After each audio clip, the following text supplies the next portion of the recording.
Hello YouTube, and welcome to week 4 of FLI here. This week we are taking on Ryan and his stupid mono removal team. Tapu Koko, Mega Late, Landorus, Hitmonlee, Alolan Muck, Delmai, Sand Blastoise, Dual Blades, Smeargle, and Turtonator. Our team. We're right here in the corner. I could fix the layout, but I'm not sure how to, and I don't want to do it right now. I didn't think about it till just now. Kyurem Heatran, Togekiss, Mega Beta Champ, Alola Malola, Gligar, Skuntank, Gorgeist, Crobat, Frogadier, Persian. Um, he has a very scary team this week. I don't have a ton of time right now, I don't think. I think I have a little bit of time. I can kick back a little and speed up later if I need to. Yeah, Coco is very good against us this game. Hits, I believe it's 130. Yeah, 130 speeds here, which ties our Crobat, but it really gives him a massive advantage. There's no HP Ice, so Gligar is a pretty good check here. But either way, we're still playing in Fairy Tail Land because we drafted when we thought Coco was getting Play Rough and CC, so he has Play Rough, CC, Wild Charge, Brave Bird, Wild Charge. I get kind of eaten by his team, by the Coco at least. Lender's Eye is also very annoying. Blastoise is very scary if it gets to +2. I'm not gonna spend too much time because I liked art. I don't want to talk about it. Never mind. So let me pull up Showdown. Don't look at any of this stuff. Oi, yo, you didn't see that. Oi, you didn't see that at all. Okay. First thing we have here is a Gligar. This Gligar will beat Coco and Landers 1v1 about 85% of the time. Earthquake, Aqua Tail, Roost, U-turn with immunity. Just max Spadef. It didn't need to calc anything for Fizdef or anything like that. It really could 1v1 his whole team under certain scenarios. If I can keep that a Violate there, it's very good versus him. The Glade's an issue, but not too much. Delmize, but it takes Sand Slash. It can't wall the Blastoise, but Turtonator, if it is 1v1, it can do things, right? But Gligar is mainly here for these two. I brought Choice Scarf like Frogadier last game, but I wanted to bring it again because it was so good. Gunk Shot, Grass Knot, Ice Beam, U-turn. Gunk Shot will give me a no-ko on Coco. Ice Beam gives me the OHKO on Landorus, which I both knew were coming this game.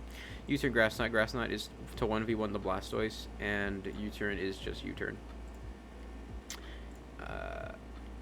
I'll talk about that after. Valentine here is very standard. Fizdef, Scald, Toxic Wish, Knockoff, Scald hits pretty much everything on his team physically, and Knockoff is for that Dual Blade. Jack, what is this called? Gorgeist. The Gorgeist Super with Cassie Berry, Power Ray, Poltergeist, Shadow Seek Synthesis. This is mixed defensive. This Spadef here gives me a roll in my favor to take on a +2 Ice Beam, depending on the spread for Timid.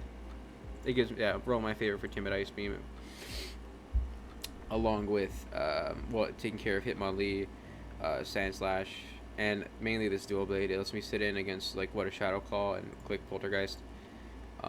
It also lets me sit in against this Delmize and take a Poltergeist, and then take very little from it, and then not have to worry about Poltergeist after, and get the spam Poltergeist. Grass move for obviously the Blastoise, Sand Slash, all those. It also can take on Coco if it doesn't have Brave Bird, but I wouldn't bet on it. I have Boots offensive Crobat that outspeeds everything underneath top Coco. Brave Bird, Dual Wing Bait, double Flying Stab, U-turn. Double Flying Stab is just because I don't want to have to be relying on a Roost to stay healthy, because I thought this could go in this game, although hindsight 2020, I guess. I don't know. Hey, don't worry about it. Double Flying. Then we have Jasmine, Zen Headbutt, Drain Punch, Ice Punch, Fake Out. This gives me a good jump and let me pick up kills, because there are some calcs here that I'm not able to pick up a kill on a few things depending on situations and roles, so Fake Out will just let me clean that. It also will get anything below 103, which is the Hitmonlee. That's without terrain. And that is it. That is our team. Yep, that is our team. So let me go ahead and pull up the replay here. Okay, this is the replay. Now, this is where I realized I messed up. Okay, I see his team and I'm like, cool, I prepped for everything. But then I see this dude blade and it's like, okay, well I have knockoff. Other than knockoff, I have like nothing, right? I have nothing because what's gonna happen is this little guy right here is Gorgeist needs to go straight to checking this thing. Alola takes these two, but Gorgeist's sole purpose in this game now is this Blastoise, right? That's just that like that. It doesn't do anything else with Blastoise. Frogadier has Grass Knot over a Dark Pulse, so I'm like, shoot, okay, this is gonna be a tough game, but I can work around it. I was like, it's not really that big of a deal. Like, it'll be fine. So I go ahead and lead Frogadier against his Coco, which is what I predicted he'd lead. And I click Gunk Shot turn 1, hit the Gunk Shot, take out Coco, right? Excellent start for our hero. By the way, it's not poetic or anything, but actually it's kind of poetic. It's a little bit poetic. I beat Ryan before in SPDL, and I had Coco. And I don't want to say I was a better Coco user because because I kind of cheesed him, but I mean, hey, it is what it is, you know? He goes straight into Blastoise, which is what I wasn't expecting. I was actually expecting the Hitmonlee to get that Unburden off, because now that he goes into Blastoise, I know for a fact, I was like, okay, well, he's going to Shell Smash here. Or he's going to Shell Smash here. So I'm like, okay, well, Alola can take one, and I can Toxic it, and then I can put it in range of Gourgeist, right? Like, a Gourgeist can't knock it out. It needs a little bit of chip. So I'm like, okay, well, Alola can take, like, 2 hits from +2. Like, it'll be okay. So I go ahead and go hard into Alola. He Shell Smashes. I'm like, okay, cool. He's the stupid White Herb thing. He's the White Herb thing. I knock him. I go to click Toxic, and oh, my people. Let it be known I got caught off guard by the greatest tech of all time. Terrain Pulse Blastoise. I forgot this thing got Terrain Pulse. And when it happened, I was like, oh my goodness. It was amazing, but I was a little upset. I was like, holy smokes, that's terrifying. So I take my time, and I'm doing some mathematics, because I know that I can go into Gourgeist here, but there's a chance Ice Beam kills me, especially depending on the set, but I'm doing some math here, and I reckon he's going to be timid, right? Like, I just, like, gut feeling he's going to be timid, and there was a calc that made me believe he was going to be timid, but I forget what calc it is. Anyway, I'm like, okay, well, there goes my Alola, which means there goes my check to Sandslash and Hitmonlee. I was like, okay, well, that's bad, but it's not too bad because right now we have a couple options. So I go into, I was like, okay, well, it's time to go Gourgeist. Okay, so he Ice Beams here. I live the Ice Beam. I hit the Power Whip, 18%. Shadow Sneak can't pick up a kill from here. It does like 17 max. The max roll is 17. And I'm like, that's depressing because something has to die here. Hindsight, I could have just killed this thing. Okay, no, here's what I thought. I thought I needed this because I thought for a fact, depending on the calc, it is a roll in my favor, I believe, but max attack, Dual Blade, Shadow Sneak shouldn't be able to kill me with the Cassib Berry. So I'm thinking, okay, well, I get it in against Dual Blade. I can Synthesis up and click Poltergeist, right? So that was my thought process. Plus, I was like, if I can get it up and I can lose the item, I'll be able to take on Sandslash and Hitmonlee, which I lost my check for. So I'm like, I need to save this. I go into Frogadier, which takes 2, but of course he has Terrain Pulse. Sad. I should be Fake Out here, but he goes for the Surfed on the prediction, which is cool. I go into Metacham for the Fake Out. This is another situation where the Fake Out is useful. There's like more important ones in this, but like immediate threat, I was like, this is bad. So here's the thing. This is a bad play by me under all situations except for the fact I don't have Dark Pulse. If I had Dark Pulse, I don't sack this ever because Dark Pulse is my sole way of beating the Doublade right now. Now, if you look at my team, I have no knockoff, so the Eviolite's there, right? It's gonna take me beforehand. It would have taken me like two Earthquakes with some chip to kill it. Now it's gonna take me like 4. So I don't have the knockoff. I don't have Dark Pulse. So this Frogadier is not useless, but it's very much not that it's less important because it still beats 1-2 of his team members, but I have, like, I can work around those. As you can see, Gligar can beat both of those depending on a couple of things, right? Plus, I'm faster with Metacham against 1, 2, 3 of his mons. Dual Blade hardballs me, though. So, this is a bad play by me if I had Dark Pulse, but I don't have Dark Pulse, and I just didn't see it. It wasn't as valuable to me as, like, losing, well, what I thought was the Gourgeist, because I thought I had that roll, but I didn't, so. He kills my Blastoise here, which is not fine, but whatever. Metacham comes in here, picks up the KO, which is nice because I'm like, okay, another thing I thought. So, the other reason I went to Monoma here is because he can take 2. He can take 2 of anything, unless he predicted me and went for the Terrain Pulse. The reason that's such a big deal is because if this Hitmonlee gets its Unburden boost, I just straight up lose. Like, there's nothing I can do at that point. Because he goes Hitmonlee, I can go Gligar, but depending on his set, if he has, like, Ice Punch, or he got, like, I'm pretty sure Hitmonlee gets Ice Punch. But depending on his set, if he's, like, Knockoff, or he's, like, a Ground Berry, or Knockoff, plus, or Ice Punch, or, like, plus Big Attack, I can, like, lose the game right out. And my Gorgeous isn't high enough to take on that. So I'm like, I take these 2 turns of terrain, which is good. I was actually really worried about this, but I click Fake Out here, take the kill. Now he could straight go into Hitmonlee here, but I take anything from Jasmine takes anything. So he goes Doublade here. I go Gligar. He doesn't. He Shadow Sneaks me off. Does not. Or he what is that? Whoa, wait, hold on. Why can't I think? He Shadow Claws me. So then he goes Hitmonlee, and I'm like, cool. The Coco's gone. He can't Unburden. So I can wall this all day. I go into the Crobat here on the knockoff because I don't want to lose my Violate. And he has his Rock Slide or Sand Slash right now. I'm not too worried about that at this time because that'll just let me get Gorgeist to heal up against him if he wants to Rapid Spin. Or lets me get Medicham and I get Ice Punch, right? So I U-turn on the Crobat. Or I U-turn on the Doublade. And I go into the... Okay, see, this is Isolation I was talking about. I'm 100% sure that this roll is in my favor. Or it's either... I was 100% sure it was at least in my favor, but I was like 78% sure. I'd say 78% sure is a good number. I was 78% sure I lived it no matter what. So I go ahead and click Synthesis. Shadow Sneak kills me off. I was like, wait, that's bad. So now I have... So, yeah, it was... Oh, was it a roll? I don't remember. I don't remember if I checked it. So now I'm in a bad spot. I'm like, okay, well, Shadow Sneak, Shadow Claw. Still, Gligar looks good here, right? This Crobat, because it's lost its item, can now go in on Hitmonlee every time. At least not on an Ice Punch, which is cool. Medicham outspeeds 1-2 of these. Landorus still gets walled hard by Gligar. So I'm like, okay, I can still win this, right? Psych. Oh, never mind. He goes switches out into Landorus. Earthquakes. That's fine. Like, I don't care. He gets Rocks up.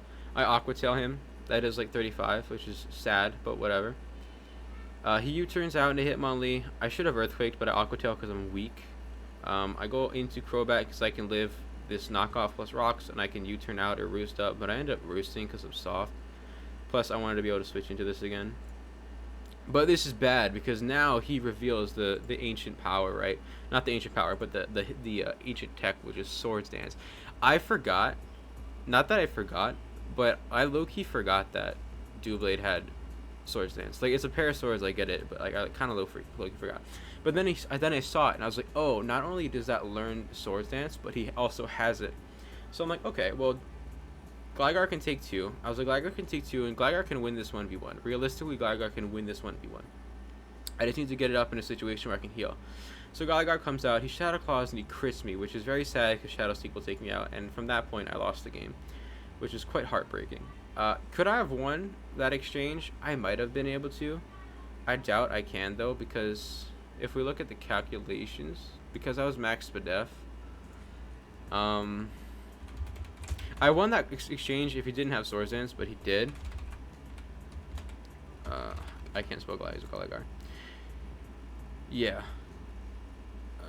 He's Shadow Claw. Sorry, I can't. Whoa, SHADOW. Yeah, okay, well, what's up? Yeah, Shadow Claw at +6. Yeah, Okos me. So I lost that exchange no matter what. Earthquake is a 4-hit KO, so he has plenty of time to, like, if he Swords Dances when I have to Roost, then I just kind of lose. But if he's at +2, it's a roll to 2-hit KO actually. There's a 2% chance he 2-hit KO. So I lose that exchange no matter what. I'm like pretty sure. I could have gotten it low enough to where a Brave Bird into or something would have done that, but as you can see here, Shadow Sneak's just gonna finish me off, so it didn't matter. Unless that was a roll in my favor. Either way, it didn't matter because I didn't get the roll. Brave Bird comes and I lose the game. Very sad, heartbreaking actually, because I got crushed. I didn't even just lose the game; I lost 4-0. And really, I lost. I didn't play as good as I could have. Obviously, I didn't play great. I made some bad plays here and there, but ultimately, what really hurt was not having any way to beat this Doublade. I actually considered, because like +2, I needed to keep that Frogadier healthy, because at +2 he can't kill me if at Adamant, and Dark Pulse would 2-hit KO. The 2 KO is a big deal, because, well, firstly, he might not be like the Monomo stops him from actually setting up. Like, he doesn't want to set up on the Frogadier. Plus Dark Pulse is just 2-hit KOing, and that's just good chip in general, right? So, because if he 2-hit KO'd, if I 2-hit KO and I got him down to like 45%, and Gligar comes in, Gligar can win the 1v1 now. But either way, not having Dark Pulse is big. Losing the knockoff was huge. That was what it was for. Because without the Eviolite, I put him in range of Dark Pulse into like Brave Bird, or if I needed to, right? But GG to Ryan. He played good. His prep was great. I did not see the terrain post coming at all, and I gotta play at certain points of the game. But it really sucks not having what do you call, not having Dark Pulse. You know those I know this is like off topic, right? And you're free to leave now if you don't care about me. Sad. But I'd like to think people watch because, not because, they get to see themselves in a battle on YouTube, but because, they love my charming personality, right? Or something. But those points in life where, like, there's a span of two weeks to a month where just everything goes wrong? Like, that's what I'm in right now. So it's very sad. It's very, very sad, actually. Because right after this game, I went on a run because I was, like, depressed that I forgot the thing. I get back and my mom's like, "Yo, there's a cat on the side of the road," and she's, it's like a broken leg, has a broken leg, can't walk or whatever. So she's like, "Son, go get the," or I was like, "Okay, well, let's go get it." So we went and go get it, and all of a sudden I go to pick the thing up and it starts moving, and it's like, oh my gosh, it's moving, but its leg is broken, so it can't move its leg, so it kind of looks like it's hobbling, but it's hobbling aggressively, right? Imagine a cat aggressively hobbling, hissing and whatever. It's a big boy too. So I'm like, okay, well, this is a bad situation to be in, and at this point I have the box in my hand where we're going to shove it into, my mom was holding the box, and I was going to pick it up and throw it in there. I should have brought, like, my football gloves, and I grab it. But this little guy, I go and I trade my hand. So I'm like, cool, I'm going to sack my hand off. I go in there, it gets scratched up and bitten, right? So the cat bites and scratches my hand like a freak. And then I go around with my other hand to grab the back of its neck, and I was going to yeet it in the box.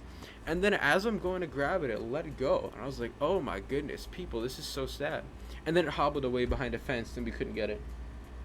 But then I went to the hospital because it was swelling up, and I was kind of dying. And I got a tetanus shot, and its swelling's down, but I'm dying low-key. Which is just, I don't even know. If that's not a bad day, I don't even know what is a bad day. So, it's very sad. But Alexa, play Despacito, and GG to Ryan. I'm sorry, I didn't mean to go on a tangent. Holy smokes, I'm sorry. Go back to, I hope you left the video before I talked about this. Alright, goodbye, God bless, have a great day.